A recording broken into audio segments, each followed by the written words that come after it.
together with American songwriter, we were able to chat with Tim of OK Go. Adam was able to talk to Tim on the phone about how OK Go formed, and we also learned about their new song and video all together now. Donations towards this song go towards Partners in Health, which is an organization that brings healthcare to people who can't afford it or access it. The song was inspired by Damian's family who caught coronavirus and how scary it was watching his wife's recovery. That's how the song came to be. Yeah, definitely check out the video for the new OK Go song. And while you're on the YouTube, subscribe to our channel at Bringing It Backwards and check out our Facebook page as well. And follow us on Instagram and Twitter at bringinbackpod. Follow us, please. We're Bringing It Backwards with Tim of OK Go. Hey, Adam. Hey, Tim, how's it going?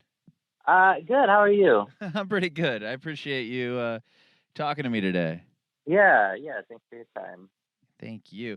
All right, Tim. So did you grow up in Chicago as well? So I grew up in Kalamazoo, Michigan. Oh, okay. It's about 2.5 hours away from Chicago. And I ended up going to school in Chicago and met some of the band in that time period. But I met Damian, the singer in OK Go, when I was 11 years old. Oh, wow. And at a summer camp in northern Michigan called Interlochen, which is a performance art summer camp. It's a 2-month-long program, and kids from all over the world come to study music and theater and dance and visual art. Mm-hmm. Damian and I, we actually met in Michigan, but he's from Washington, D.C., and we would spend summers going to Interlochen, and that's kind of where the pipe dream for OK Go began. Oh, awesome. Even the name comes from an inside joke from summer camp. Oh, really? How cool. How many summers did you attend the summer camp? I was there for 4 summers. I think Damian went for 5. So there was 1 year where we didn't go together. But in the summer that I didn't go, he met a guy by the name of Andy Duncan. And Andy not only went to the summer camp, but was from Washington, D.C. as well, where Damian was from. And so they became really good friends at camp and then went back to Washington, D.C. and started a high school band. And so he would tell me all about Andy Duncan. And when it was time to go to college, it just so happened to be that Andy Duncan was going to Northwestern University in Chicago, and I was going to the theater school at DePaul University in Chicago. So Damian was like, you guys should meet up and hang out. And so Andy came to Chicago and really wanted to start a band in Chicago. And I was like, I'm in, and so the idea was, let's start a band now. We'll get good at playing. And then after college, we'll meet up with Damian and then we'll start the band that we've all always wanted to start together. Mm-hmm. And at that point, so Andy Duncan and I decided to start a band in college called Stanley's Joyful Noise. We needed a drummer. Okay. So I asked all around my dorm, basically. I would ask anyone who would listen, do you know any drummers? Yeah. There was a girl who lived on my floor who had a friend who dated a guy who played drums, and he didn't go to the school. Of course, but it's like 9 people down the line that the person is a drummer.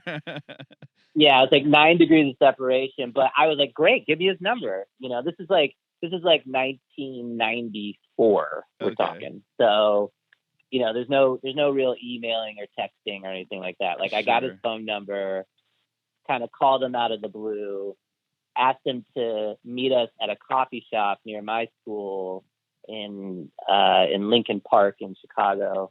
And so Andy Duncan and I met this guy, Dan Konopka, and he came and sat down. We asked him what kind of music he listened to. We told him what we were into. And then we just asked him to play a beat on the table because we were like, well, let's see if you can play. And he was like, you want me to play a beat on the table? And we were like, yeah, man, let's see what you got. So he played this sort of like polyrhythmic beat, just like with like a fork and a knife and just tapping his foot on the ground. And we were like, you're in. Welcome to the band. Yeah. I mean, the beat sounded great, and he was sort of into stuff that we weren't really that into. He is like more like prog rock and metal and stuff like that. Mm-hmm. But to us that meant like, okay, well, he's a serious, he's like a seriously rhythmic drummer, like all we need him to do is to play some like punk shit, you know what I mean? Right. But we know that if we need him to pull more complicated stuff out, he can, because like we just wanted to like scream our heads off and make the most spastic music we could, you know? But like we wanted to sound like Fugazi and the Pixies and like, and things like that. And he was kind of coming at it from like a Primus Rush, like drummer, like Sting's drummer kind of perspective. Yeah.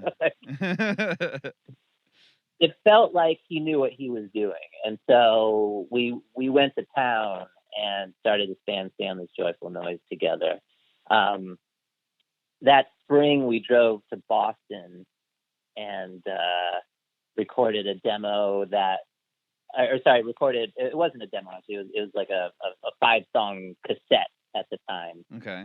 That we put out on Damian's label at the time.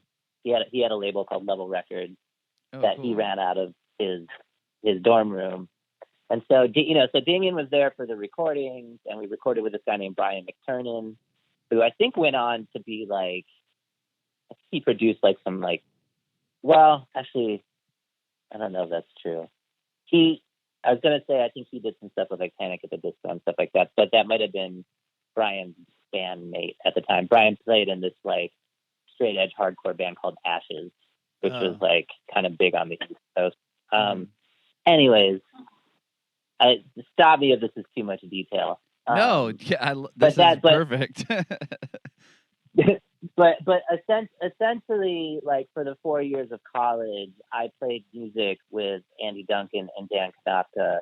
And after college, Damian moved from Providence, where he was going to school, to Chicago, and the four of us started up OK Go. And like I said, OK Go seemed like the very obvious name to call it because it had been this sort of inside joke that Damian and I had for ages. And every time he and I like were always making up songs and making sketches with his like parents' video camera when we visit each other for spring break and stuff like that. We were always doing creative projects together, and it was always like an OK Go production, or like we'd make a fake documentary about a band called The OK Go's, as like awesome. Kids and stuff like that. So it just sort of seemed like it was short, it was memorable, it felt like a call to action, and and it's like rooted in our like history as friends, Sure. So that seemed like the right thing to call it. And yeah, so we started rehearsing in Chicago in like 1998. 1999, we played our first show at a place called the Empty Bottle in Chicago. And it was really in those days just kind of about like, trying to take over Chicago. Yeah. like one club at a time.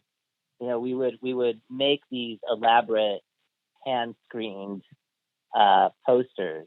We had like the Chicago cops like looking for us and calling the clubs complaining about us because we would just like plaster the town with our posters. And so, like we were like practically on the run at one point because of it. But it's sort of like our first introduction into, like, we were a band, but we were also kind of starting to be known for the posters that we made around town. You know what I mean? Yeah. And it was like, it was like building a sort of an awareness of the name, but it was also sort of like a foreshadowing of what was to come as far as like being a band, but then being known for something else. Right, Know, I was in just a gonna way. say, yeah, because you guys are kind of known for your videos now. That's funny that you're Yeah, known for your posters back then. Yeah, but like back in those days, like, you know, you'd meet, like I would meet someone at a party and they'd ask me what I did, and you know, I'd tell them what my day job was, but then I was like, oh, and I also have this band that's called OK Go, and I mean, you know, 8 times out of 10 it was like, oh my God, I've seen your posters, you know, like they didn't know the band, they didn't know the music, never been to a show, but like, you know, a lot of people did end up kind of like coming to check it out because of just the curiosity of it all, you know, and as we started to like actually get some press in Chicago and get a fan base, it's like it was very helpful and to like connect the dots of who we are, you know. So the you know that kind of happened in the early days, and within a year or two we had, you know, gotten on to like the front cover of like the Chicago Weekly paper,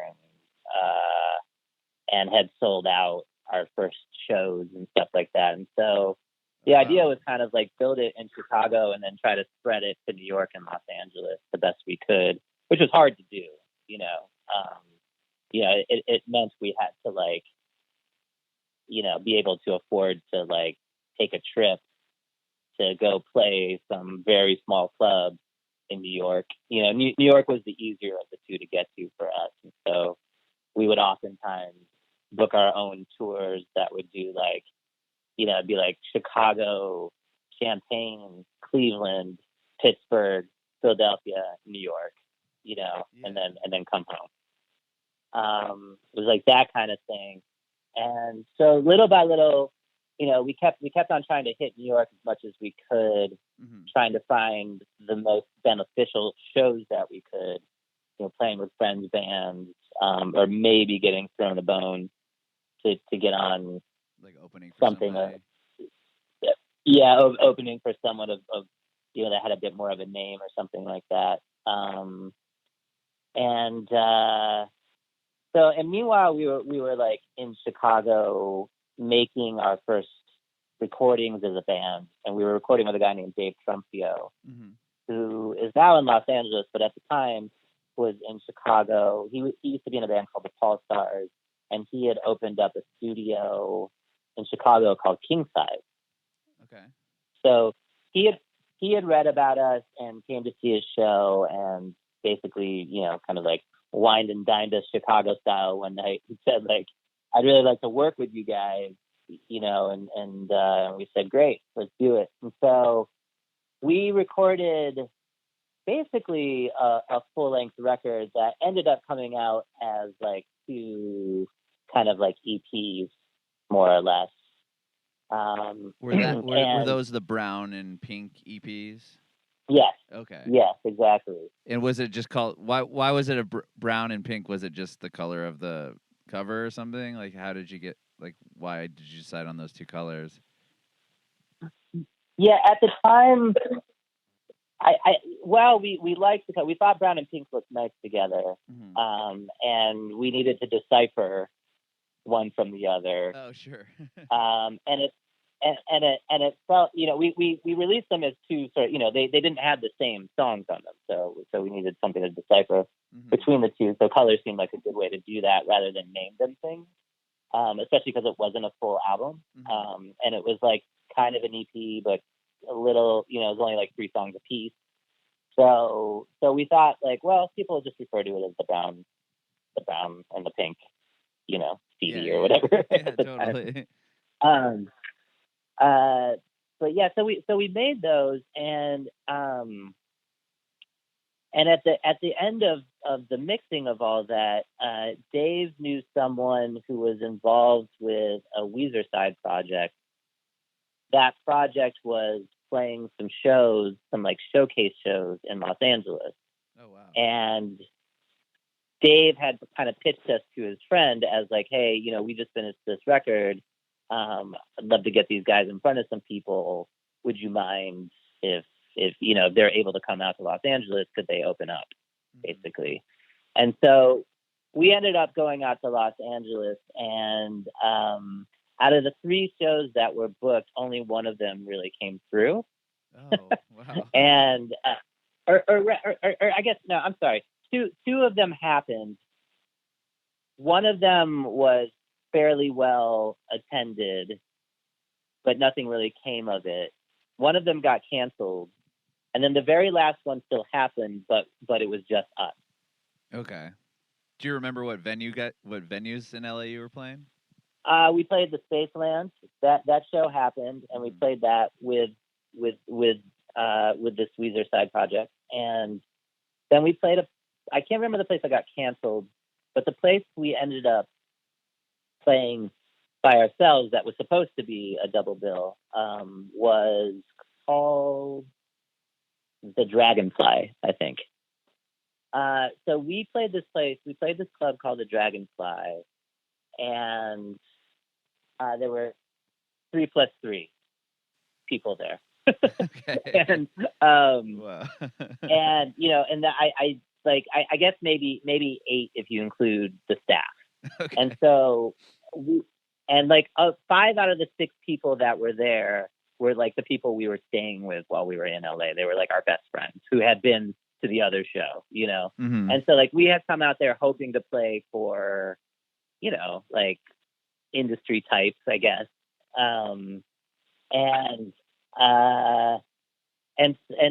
So we played our show, and afterwards, we're talking with our friends, and this woman comes up to us and introduces herself and says that she works for a booking agent. She really likes the show and wonders if there's anything we can give her to bring back to her boss. And so we had our brown and our pink CDs with us, so we gave her that. And in those days, well, probably not all bands, but we're such a nerdy band, we had like a press kit with us, so we gave her the press kit with the CDs and said, like, give us a call if you're interested. Mm-hmm. So we kind of looked at that trip as a total bust, basically. Like, it was expensive for us to do at the time. We made $0, and we drove ourselves back to Chicago feeling a little bit defeated, Mm-hmm. About 2 or 3 months later, we get a phone call from this woman who had seen the show. She represents one of the bands that her agency represented, was a band called They Might Be Giants. Oh, wow. Her boss really liked what he heard and wondered if we'd want to go open up for They Might Be Giants on the East Coast. Wow. For a few shows.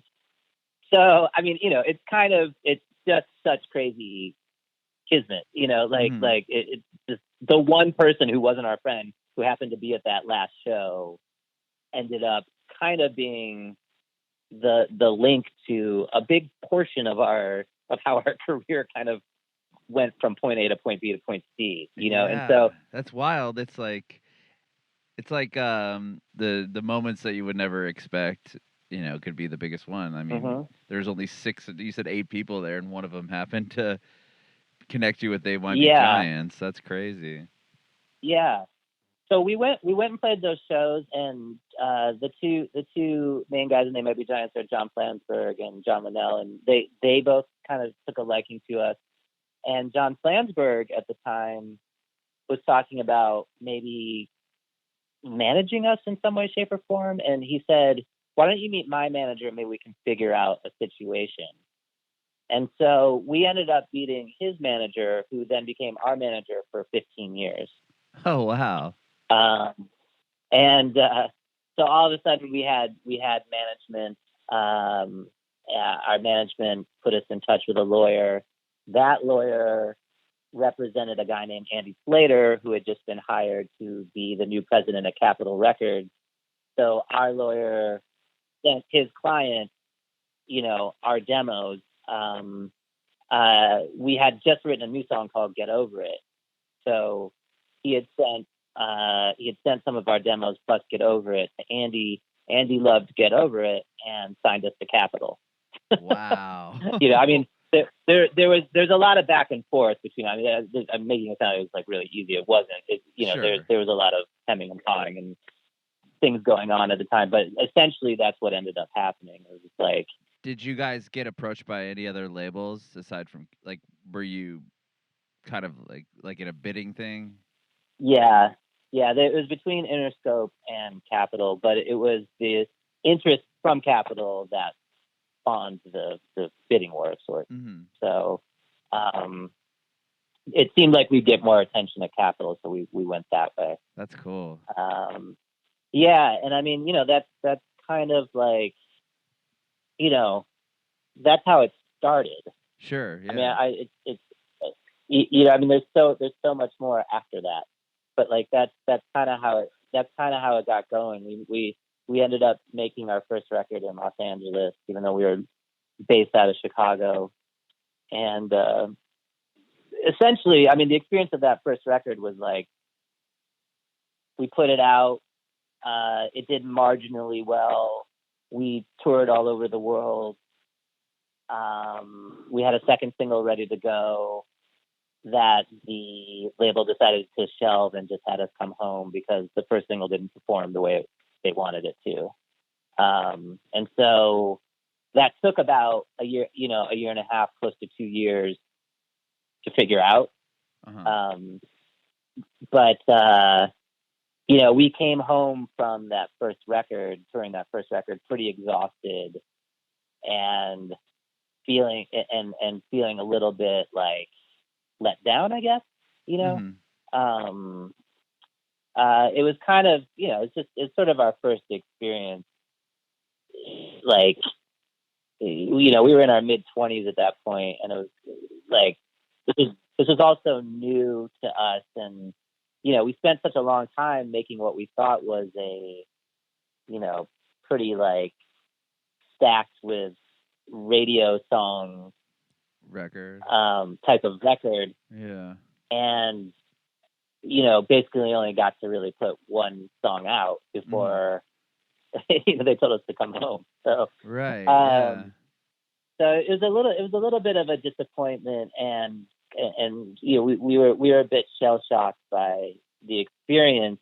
And at that point, we were still living in Chicago, but had decided to move to Los Angeles for various different reasons. Almost none of it had to do with being like closer to the industry or anything like that. It was more just for like personal reasons. We liked it out in Los Angeles and had lived in Chicago for 8 years. So I think we all just personally wanted to change at that point.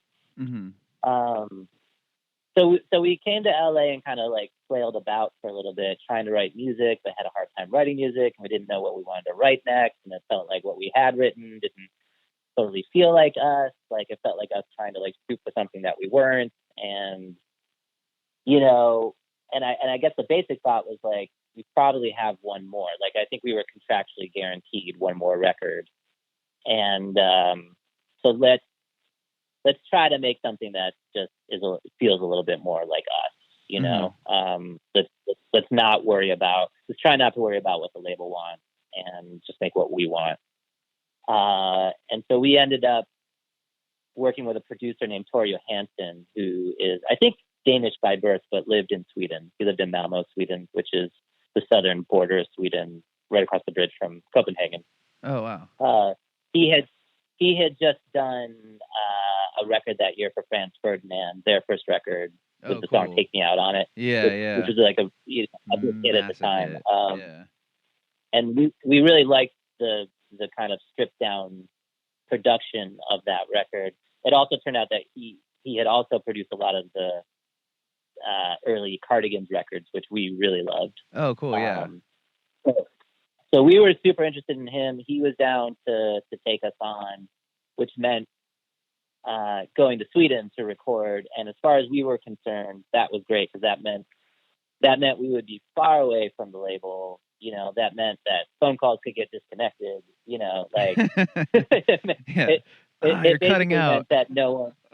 Yeah, exactly. And to be honest, they actually really never checked in on us, anyways. And so we got to go to Sweden and made a record that we really wanted to make. And Tor came, and Tor wanted to see us play live to get a kind of a vibe of how we played together, and saw us live. And his whole thing was like, I like what you do live way more than anything I've heard recorded. I want to capture that. I want the four of you in a room. playing at the same time. You know, like I want everything turned up loud. I don't care about mic lead, and I don't want to like edit this much at all. You know, he's like, well, we can do 40 takes, but you know, at most, I want to edit the top of one take to the back of another. At most, you know, like he was looking for like true performances, and this was cool to us, and it was like a neat challenge because up to this point, we had really only ever recorded kind of track by track style, like real studio style. You know?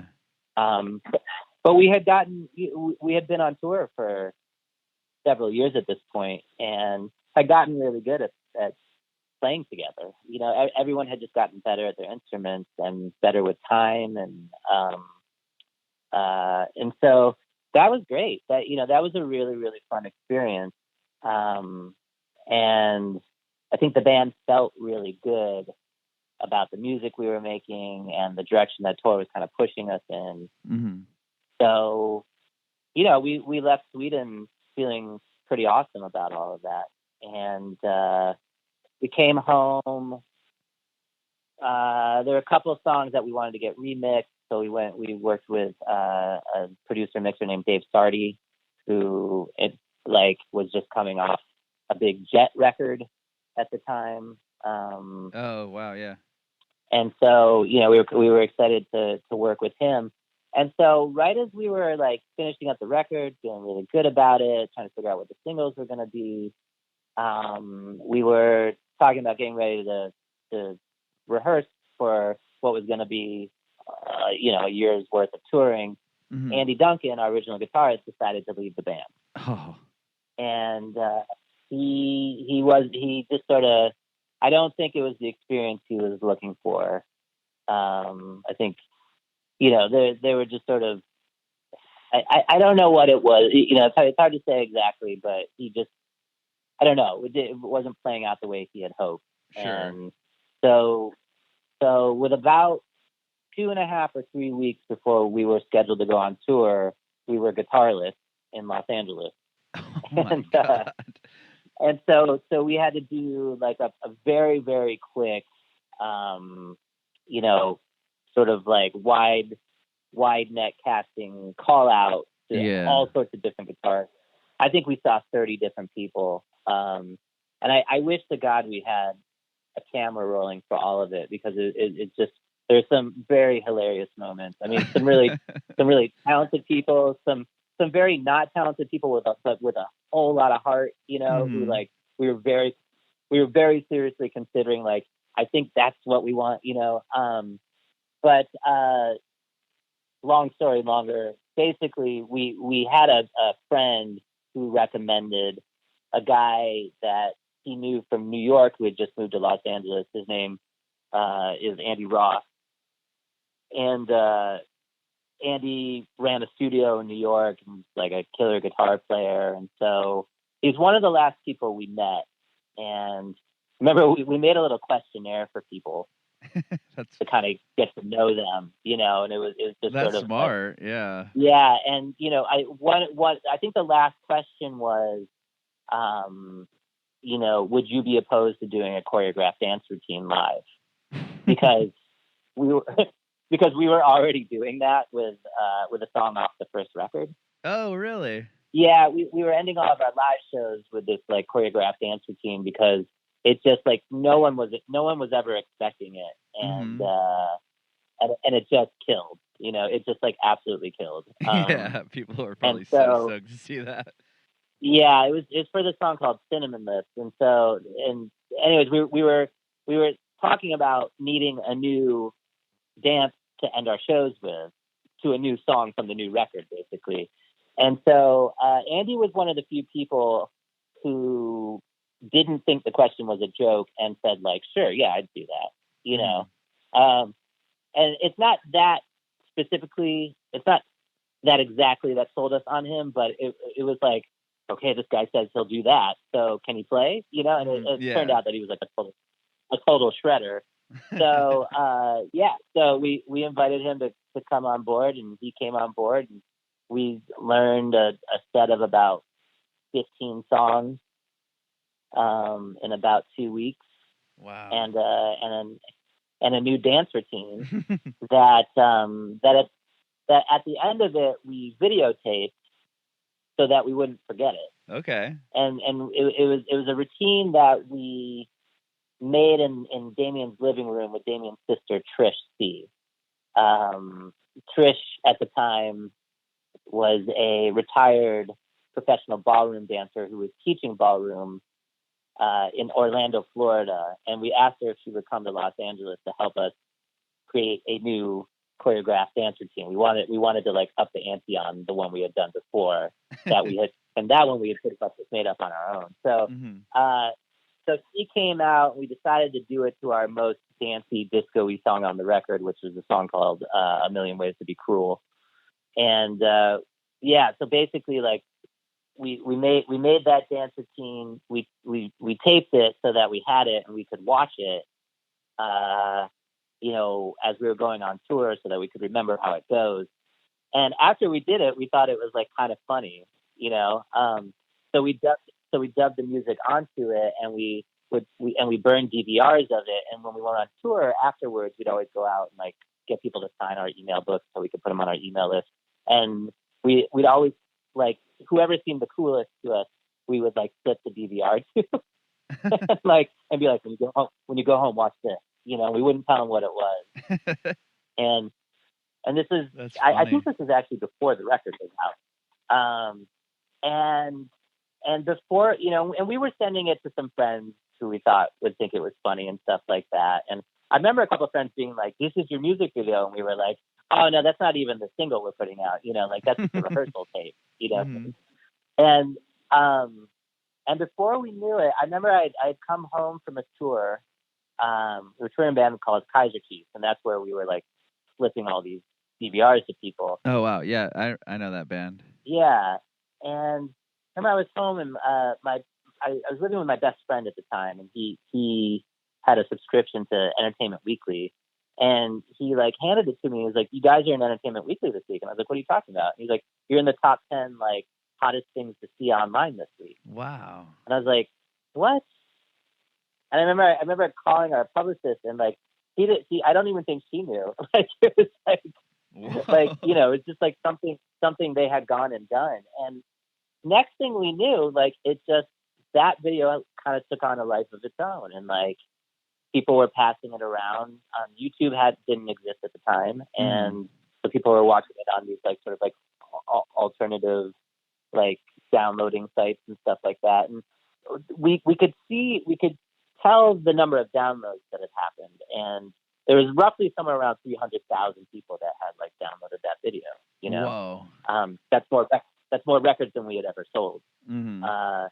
So we were like kind of flabbergasted by that, and we had gotten invited on to like Good Morning America to do the dance, and like what I mean? Awesome. Like, that's really awesome. It was cool. It sort of became this novelty thing, but our label at the time was kind of mad at us that we had gone and done that because we didn't ask their permission, but it's not like we had done it. It's just people liked it and passed it around. It just happened to happen that way. It was like an organic thing. Yeah. And all of a sudden, that was a music video. You know what I mean? Like our rehearsal tape turned into a music video. And so when we saw how well it did, we decided maybe we should do one of these like a little more on purpose and just make it even more absurd. And so we called Damian's sister Trish again and started kind of batting around ideas. And I think she had a dream about maybe trying to do something on treadmills. Uh-huh. And so, because the label was kind of mad at us for the first one, and we were a little bit self-conscious of like becoming a novelty act in a way, right. Like just being like that dancing band.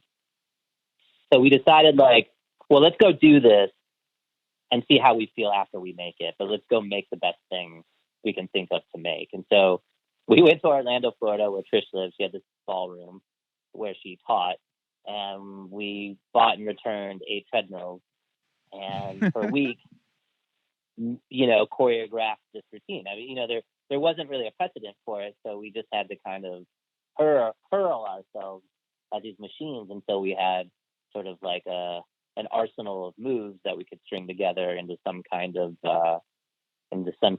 routine. And I remember at the time we thought it was going to be for a song called A Good Idea at the time.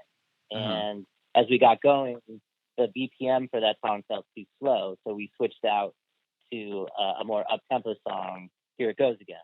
And so that's how we chose Here It Goes Again. It wasn't exactly because we thought it was going to do the best, you know, as a single. It just works the best with this thing that we were doing, you know. And so, how did the label, were they on board with that? Like, I know that sometimes they want to be the one to choose kind of what the next single is going to be. Like, were they cool with you guys choosing that and doing the video? We didn't include them in that process. We didn't even include our management in the process. We didn't tell anyone. We had a week in between two tours, and we decided that the four of us would go to Orlando for that week. Wow. And meet up with Trish and do this. And we didn't tell anyone that we were doing it. Because, like I said, it had sort of been, it was kind of a point of contention with our label at the time. Right. And so, and the thing is like, we didn't, also, we just weren't sure ourselves. Like, we didn't want to be forced to put another dancing video out if we didn't feel comfortable putting that out. So we made it, we liked it, and then we held on to it for a year and didn't show it to anybody. Oh, wow. And in the meantime, we were making very traditional MTV style videos that the label wanted us to make for other songs. And those weren't really going anywhere. And, you know, we weren't doing much at radio, and but we were touring a lot. And the Million Ways to Be Cruel video, out of all that stuff, was the thing that was getting the most attention. And so, you know, people were basically showing up to kind of come see us, and hoping that we would like do that dance, basically. And and we always did do that. We would close all of our shows with that dance. Yeah. So that, you know, this all took about a year or so. And at the end of that year, our label once again called us and said, I think it's time for you guys to come home. Let's talk about whether or not you want, you know, we'll see if we're going to exercise our option for the third record or not. And at that point, like right around that time, we had also received an email from a guy named Chad, who was starting a new website that was going to feature user-generated content, and it was called YouTube. We had never heard of it, but he said, I've seen your backyard dance video for A Million Ways to Be Cruel. That's exactly what I'm trying to do on my website. You know, I'd love for you guys to create some content for it. And we were basically like, well, we're a band and we're touring. We don't have time to do that, you know? Yeah. Like we didn't, the whole concept was so new, you know, that like we were just like, yeah, you know, like maybe later, you know? Yeah. If YouTube wasn't even a thing, it's just some guy like, hey, I have this idea. And you're probably like, yeah, well, yeah, you know, I got a million other things yeah, going on. We literally had never, we had not heard of it, you know? Right. It was just like, I mean, it's cool he's reaching out to us, but we don't have anything for him. So, but when we heard that it was time to come home, we were like, oh, maybe we should get a hold of that guy Chad and see, maybe we'll just like, as a parting gift to our fans, we'll put the treadmill video out and 300,000 people will watch it, you know, because that's how many people watched the other one. And so we made a decision to do that just as we were playing some of our last shows. And funny enough, one of our last shows was in Moscow for a festival where we were one of two English-speaking bands playing. And we were there. Our album was not out in Russia. We were there on the strength of the video. Wow. We had been invited because they knew the video, you know, the backyard dance video. And so I remember we were in our tent getting ready to go on for that show, and we got a phone call from our manager who was like, so I don't know if you guys remember or not, but we put Here It Goes Again out yesterday, and it was featured on the front page of this website, and it got 1 million views today.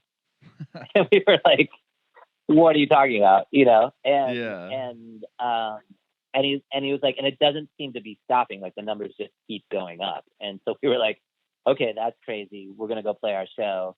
And we had one last show to play in Spain. So we flew to Spain, got to Spain in the evening. We're checking into the hotel, and there's a message from the president at our label.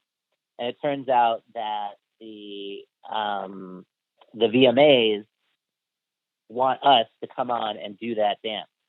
Wow. A month, like in a month, basically.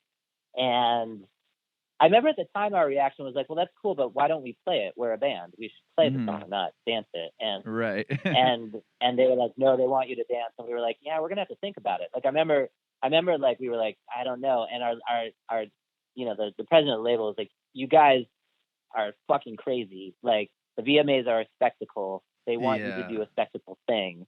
If you want to play it, they don't want you. You know, like either come on and do the dance, or like you don't do the VMAs or whatever. Oh, by the way, you got another 1 million views today. Yeah, totally. You know, so like we were getting 1 million views a day for like weeks.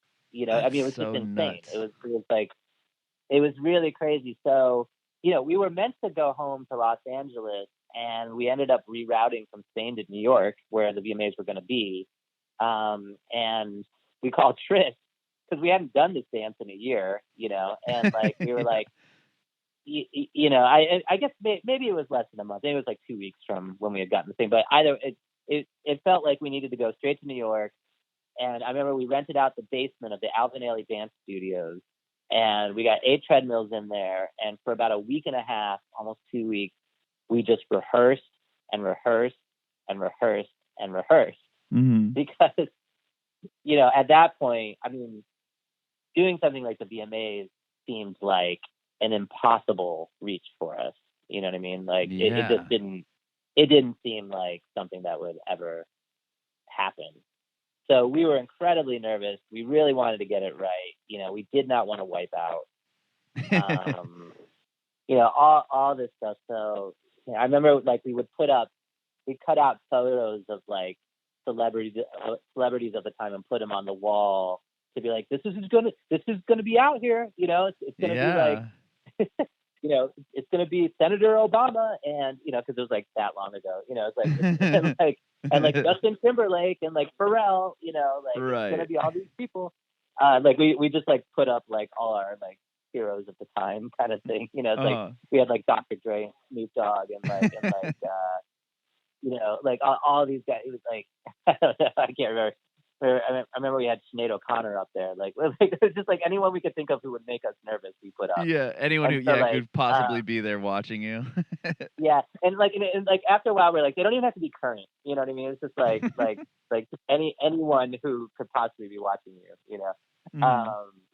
So like I think we had like pictures of like Scott Baio and like Ralph Macchio and stuff. Like, you know, like 80s icons. Yeah. But anyway, so yeah, and you know, we ended up doing that, and we did the VMAs. It went well. And how nerve-wracking was that? Was that scary, like going out there when you finally got to do it? Oh, very, very. Yeah, I was having like actual panic attacks, you know. Yeah. Like in the days leading up to it. I remember having to like sit down in Union Square. I was like on a walk and had to like all of a sudden sit down because I was like, I got dizzy and I was like freaking out, you know. Like we were nervous. We were very nervous. We'd also been on tour for a year straight, so I mean we were also like fried, you know, at that point. Like, yeah. We just like, hadn't been home. We hadn't been home in a long time, like, you know. So but yeah, we did it, and it was a really memorable night, and you know, got to meet a lot of longtime heroes and stuff like that. And that essentially, we had been on tour on that record for a year, and that tacked on another year of touring, basically. And at that point, you know, the places we started to play, you know, we started to play to more people. And I guess the band's profile started to rise quite a bit more. You know, that's like 7 or 8 years into the band's career. Yeah. So it had been a while. Like we'd been at it for a while. I think for most it seemed like an overnight kind of thing, but for us, it was like, whoa! I didn't, we were just like, man, I really didn't think that was going to happen, but it, it sort of felt like that came just in the nick of time because, I don't think we really knew what we were going to do before that all happened. Mm-hmm. Like it just seemed like we were going to come home and maybe we'd get a third record. We weren't quite sure, like we wanted to keep it going, but it seemed like it was maybe going to get more hard to do, or it was going to get harder to do. Yeah. And that's just sort of like that was sort of the beginning of, I think, the story that a lot of people know about OK Go, as far as that was the beginning of kind of our foray into making more and more elaborate videos. Yeah. Yeah. Once that the success of that video, was it hard to kind of live up to that? Like, do you feel like it's hard to live up to those videos? Like, everyone's now expecting you to make a ridiculously rad video every time. Like, is that difficult? No. Thankfully, just as a group of people, we just don't see things that way. What we're interested in is challenging ourselves, not topping ourselves, but finding things that feel new, fresh, and challenging to us. Sure. So, like it was important to us that we didn't continue to just always have to make choreographed dance routines. Right. Like we wanted to move on to choreographing Rube Goldberg machines or That's time, what I was going to ask. Like, how'd you get into that? Like the video for like This Too Shall Pass. Like that looks like it was like so much work and so crazy to put together. Yeah, it was an incredible amount of work. And it took an incredible amount of very smart and talented people to pull that off. But yeah, that was sort of the first major video that we put out after the treadmill video. There's one in between there that sort of bridges the gap. It's called WTF, and it's a really neat video. But it's like it's us sort of choreographing a visual effect, more or less. Mm-hmm. But this, like, we sort of felt like, okay, well, people like watching systems of things being choreographed like human beings, or, it could be objects. It could be, it could be a million different things. And so that was sort of the thing we thought at the time, is like, well, why don't we start getting into like choreographing different systems of things and trying to pull them off as a one take experience. That was the other thing that I think people really enjoyed, was like they felt like they were watching a real event take place in front of their eyes, like because of the one take nature of it. And so I remember, this Too Shall Pass was the first time where we actually moved the camera, but it was still a one take, Yeah. Because up until this point, it was like a stationary camera, one take, no edits, that kind of thing. And so, Andy Ross, I remember Andy Ross had sent around a video of an office who had done a Rube Goldberg machine and was like, imagine doing like this on a really large scale. And I think Damian was like, yes, and imagine if we could do it timed to the music, like if it was synchronized to the music. Mm-hmm. And so that was sort of where the seed of the idea came from. And then we found a group of sort of like underground scientists, physicists, technologists in downtown Los Angeles, mm-hmm. who wanted to get involved. We had put like a little listing in a couple of different magazines around town and like papers around town, saying like, we're looking for some science-based minds to help build this project. And this entire group of people came to us and said, like, we want to do it with you. Mm-hmm. So they were called Mindshare. That was the name of their group. I'm sorry, they were called Spin Lab, but they had a science night that they would do called Mindshare. And so we worked with them. It took about 6 months from the dreaming stage to the final shooting stage to make. And yeah, essentially that's, that luckily we went from we wanted to try to sort of turn the story from being that dancing band to at least like that video band. You know what I mean? Like, yeah. Like and from there, we got a really nice response for This Too Shall Pass. And at that point, it gave us a lot of confidence to really start just chasing the things that made us feel excited, that made us feel challenged. We didn't feel like we needed to top ourselves as much as we just wanted to. It's like all of a sudden we had permission to make the craziest things we could think of. Yeah. You had already proved yourself, right? Yeah, like that was kind of a harder. It was like a harder sell 5 years ago, to like get people, to get people to work with us, period. But also to like convince, because we were still on the label at the time, like to convince our label to let us do something like that, Not too long after we released This Too Shall Pass, we actually left the label. Oh. And it was a fairly amicable split. But it just sort of seemed like we were going in two different directions. Like the things we were making were benefiting the band directly, but weren't necessarily benefiting the label directly. Mm-hmm. We were getting all these views and more people were coming to the shows, but it wasn't really selling more records. But records weren't really selling, period, across the board. Yeah, totally. So that it was a kind of a tricky relationship, and through a series of conversations, we ended up at like, can we have our record and we'll just go our separate ways. Mm-hmm.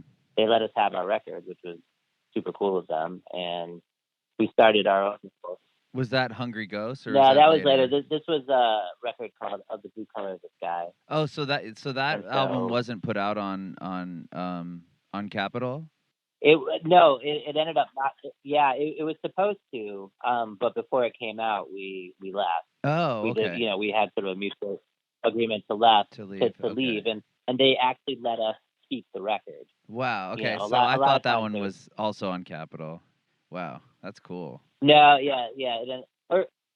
No, we were able to release it on our own label, and so that was very cool of them actually to allow us to I'm do surprised that. they didn't say, you can't. This is our record. You can't take it with you. That's awesome that they gave it to you. Yeah.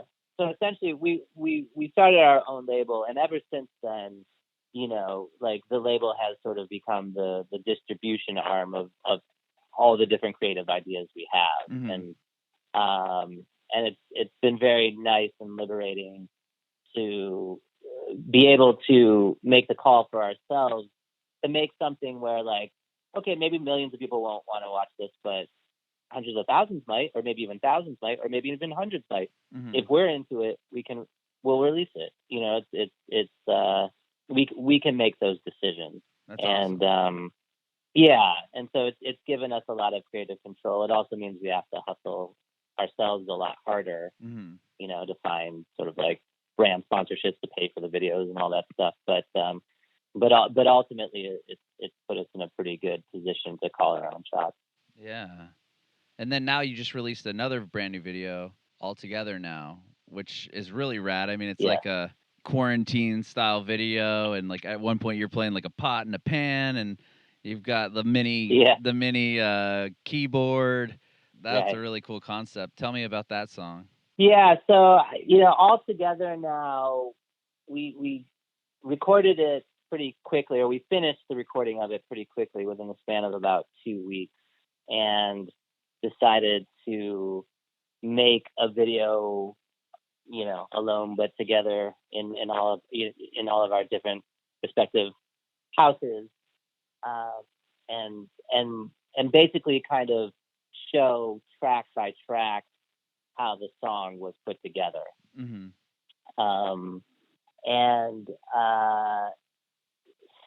it's sort of like as we were doing it, I remember one night doing a take right around 8:00, and at 8:00 in Los Angeles, a lot of the neighborhoods around town cheer for the healthcare and frontline workers, in Los Angeles and around the world, and it's a really it's like powerful, emotional thing to take part of every night. And I